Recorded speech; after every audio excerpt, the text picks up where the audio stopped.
નમસ્કાર, સત્યપુંજમાં આપનું સ્વાગત છે. હું છું લવજી કશ્યા.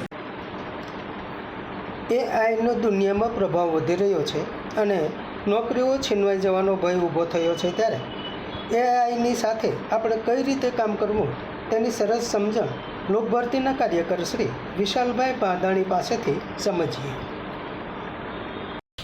આવનારા સમયમાં જો એઆઈ મોટાભાગની નોકરી ખાઈ જવાનું હોય તો અત્યારે જે વિદ્યાર્થીઓ ભણી રહ્યા છે એમને કેવા પ્રકારના કોર્સીસમાં પ્રવેશ મેળવવો જોઈએ જેથી એની નોકરી સલામત રહે અથવા તો એની પાસે કરવા માટે કામ રહે. આવા પ્રશ્નોથી મારું વોટ્સઅપ ભરાઈ ચૂક્યું છે. ફેસબુક મેસેન્જરમાં, યુટ્યુબમાં ખૂબ બધા વાલીઓ અત્યારે આ પ્રશ્નો પૂછી રહ્યા છે. તો મને એમ થયું કે આના વિશે એક નાનકડો વિડીયો બનાવું તો કદાચ કોઈને આમાંથી બે વાત જાણવા મળે. પહેલી વાત આપણે એ સમજી લઈએ કે આવનારા સમયમાં બે ક્ષેત્રો એવા છે કે જેમાં ક્યારેય મંદી નહીં આવે. તમારે જો કોર્સ કારકિર્દી પસંદ કરવી છે તો તમે પસંદ કરો કાં તો પીપલને લગતા કોર્સ અથવા પ્લેનેટને લગતા કોર્સ. સાદી ભાષામાં માનવને જેને તાત્કાલિક જરૂર પડે છે એવી કોઈ બાબત પકડો. બીજું પૃથ્વીને જેને ખૂબ જરૂર પડવાની છે, જરૂર પડી રહી છે એવી કોઈ બાબત પકડો. ઉદાહરણ તરીકે સ્વાસ્થ્ય, મેડિકલ ફિલ્ડ છે, હેલ્થ કેર છે, આના કોર્સીસ છે એમાં કોઈ દિવસ મંદી આવવાની નથી. પણ પ્રશ્ન એ થાય કે કોઈ વિદ્યાર્થી કોમર્સવાળા હોય, આર્ટ્સવાળા હોય એ કેવી રીતે હેલ્થમાં જઈ શકે? તો એના માટેનો સરસ રસ્તો એ છે કે તમે ફૂડ પ્રોસેસિંગને લગતા કોર્સીસ કરી શકો. એવા કોર્સીસ કે જેમાં ખાદ્ય ખોરાકને લગતું કંઈક બનાવવાનું આવતું હોય. કેમ? કારણ કે એઆઈ ટેકનોલોજી ઘણું બધું કામ લઈ લેશે, આપણે નવરા બેસીશું પણ નવરા ખાવા તો જોઈશે, જમવા તો જોઈશે.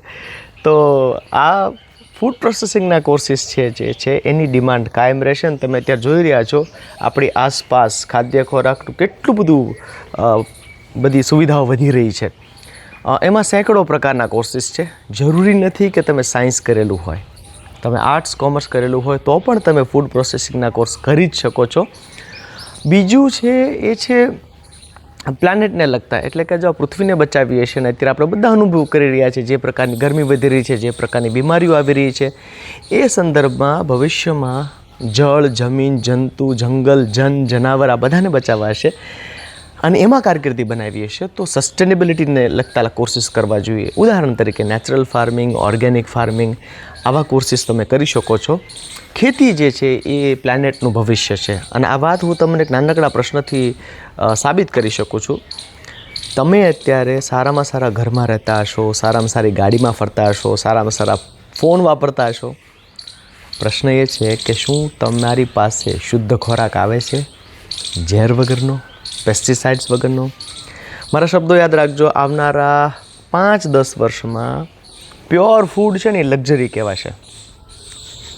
પૈસાવાળા અને સંપત્તિવાળામાં ફરક એ છે કે પૈસાવાળા પાસે આ બધું ગેજેટ્સને હોય, સંપત્તિવાન પાસે શુદ્ધતા હોય, એ આહારની હોય, વિહારની હોય. તો લાંબી વાત ટૂંકમાં, કોર્સ પસંદ કરતી વખતે કાં તો પીપલને લગતા કોર્સ હોવા જોઈએ, કાં તો પ્લેનેટને લગતા કોર્સ હોવા જોઈએ અને એ માટે સાયન્સ ભણવું ફરજિયાત નથી. એ યાદ રાખીને આપ નિર્ણય લઈ શકો છો. આ સંદર્ભે આપને કંઈ પૂછવું હોય તો કમેન્ટ બોક્સમાં મને પૂછી શકો છો. આપણે સંવાદ કરીએ. મારી પાસે બધા જવાબ નહીં પણ હોય, હું કોઈ બીજા મિત્રોને પૂછીશ, વેબસાઇટ જોઈશ, લિંક આપણી સાથે શેર કરીશ.